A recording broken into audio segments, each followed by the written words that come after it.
Ok, salut la famille. Je sais que vous allez bien, en tout cas j'espère.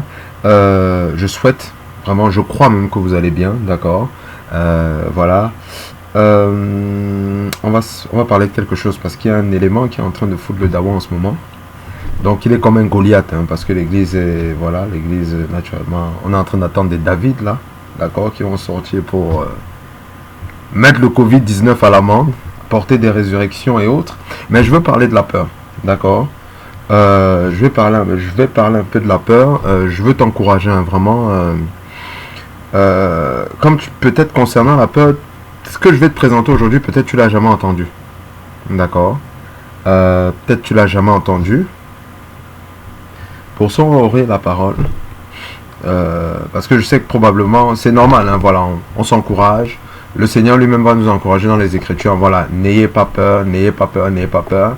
Le problème, c'est que des fois, justement, quand quelqu'un a peur, il ne fait pas exprès. D'accord. Tu ne fais pas, par exemple, je sais pas, il y a eu tellement de nouvelles concernant le Covid qu'à un moment, peut-être, t'ont fait paniquer. D'accord. C'est pas comme si tu appuies sur un bouton pour paniquer. D'accord.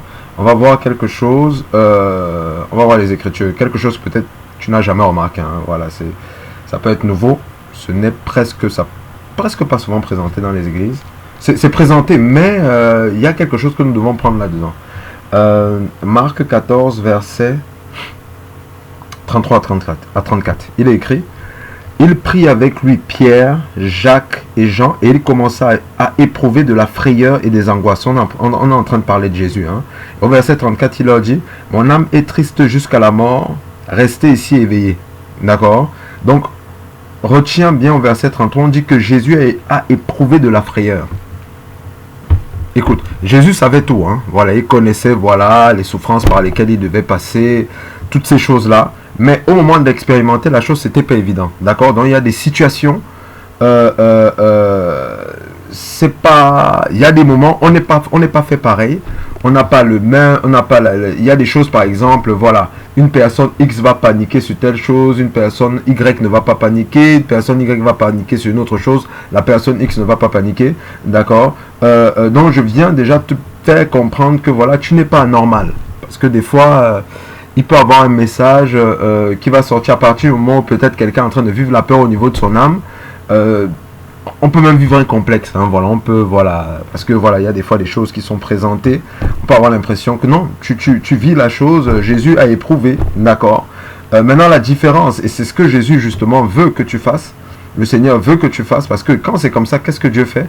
Dieu va t'encourager, par exemple, en disant n'aie pas peur, il vient pour te rassurer, d'accord. Et Jésus, ce que lui il a fait, c'est que donc on voit très bien que le fait d'éprouver la peur, de la frayeur c'est quelque chose qui est au-dessus de la peur, hein. Quand on va regarder le terme grec, c'est qu'il était terrifié au niveau de son âme, d'accord. Il était terrifié. Mais néanmoins, en esprit, il savait ce qu'il fallait, il fallait qu'il fasse, d'accord. Verset 35, tu vas voir, on va dire, qu'est-ce qu'on dit dans le verset 35? On dit, et puis, ayant fait quelques pas en avant, il se jeta contre terre et pria que s'il était possible, cette heure s'éloigna de lui. D'accord. Donc le fait qu'il soit en train de vivre des frayeurs, des paniques et des peurs n'est pas synonyme de désobéissance. Donc il n'est pas en train de rejeter le Seigneur. C'est important de faire la part des choses. Donc Jésus lui-même a été terrifié par une situation qui était en train d'arriver. Donc c'est vrai que c'est quelque chose qu'on n'entend presque pas, parce qu'en général ce qu'on va dire c'est qu'il n'a jamais eu peur, alors que la Bible dit littéralement le contraire. D'accord. Mais maintenant, comment lui il a opéré, comment il a fonctionné avec cette peur-là qui était en train d'agir au niveau de son âme. Il a discerné en esprit ce qui se passait. Donc il ne s'est pas soumis à cette peur dans le sens que je choisis d'être lâche, je choisis de fuir la croix. Non. Ce qu'il a fait, c'est qu'il allait se jeter au niveau du Seigneur. D'accord. Quand je dis bien qu'il a eu peur, c'est dans le sens qu'il a éprouvé. Donc son âme a été secouée. D'accord. Donc il a eu des angoisses. Voilà, mais en esprit, il savait ce qu'il fallait faire. Donc il y a une différence, c'est très très important, entre le fait d'éprouver de la peur, d'accord, et le fait de manquer de foi, d'être incrédule. C'est total, c'est deux choses, voilà. L'incrédulité et le fait d'être terrifié, c'est deux choses. Jésus n'a jamais présenté de l'incrédulité, au contraire, son âme était en souffrance, et qu'est-ce qu'il a fait? Il a mis en principe, il a mis en pratique la parole, d'accord, parce que quand il va au Père, la prière est un acte de foi. Donc il allait se jeter simplement au Père. D'accord. On va voir ça dans quoi? On va voir ça dans le livre de Jacques. Jacques 5, par exemple, je crois c'est verset... Jacques 5, verset 14. Voilà, quelqu'un parmi vous est-il malade? Non, non, non, non. Non, non. Verset 13, voilà. Quelqu'un parmi vous est-il dans la souffrance? Qu'il prie. C'est ce que Jésus a fait. Il était dans des angoisses. Il avait des angoisses au niveau de son âme. Il a choisi de prier. Donc, il ne s'est pas soumis à la direction de l'angoisse. D'accord? Non, dans le sens où on lui dit fuis. Non. Parce que son âme avait des désirs. Il dit clairement, c'est dans quel verset? Je vais regarder ça, voilà. Voilà. Verset 36, il dit quoi? Il disait, Abba, Père, toutes choses te sont possibles. Éloigne de moi cette coupe. Toutefois, non pas ce que je veux, mais ce que tu veux. Donc, ça veut dire quoi? Christ, à ce moment-là, a une volonté qui est contraire à celle de Dieu, mais néanmoins, en termes de volonté suprême, si je peux appeler ça comme ça, il choisit de se soumettre à la volonté de Dieu. D'accord? Et en persévérant dans la prière, justement, voilà, on voit qu'il a été fervent. Il a même, voilà, dans le livre de Luc, on nous parle des gouttes qui ont éclaté. On voit qu'un ange a apparu du ciel et l'a fortifié pour qu'il puisse accomplir justement sa mission. Donc, vraiment, ne te sens pas... je viens vraiment t'encourager, c'est totalement nouveau, ça peut être nouveau pour toi. Ne te sens pas mal quand il y a ce genre d'émotion qui arrive. Continue simplement à persévérer. C'est la chose la plus importante. Une autre personne, ça va vivre par exemple de la peur. Hein. Voilà, et va vivre une émotion, voilà, va être éprouvée par de la peur.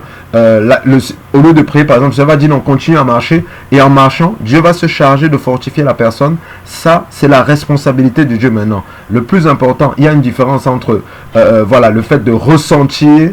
D'accord. On peut ressentir la peur, mais être dans la foi, c'est deux. Voilà, donc c'est vraiment. Voilà, il faut être. Voilà, donc c'est au niveau de l'esprit, le positionnement. Quel est le positionnement de Christ? D'accord, nous sommes là pour marcher comme Christ.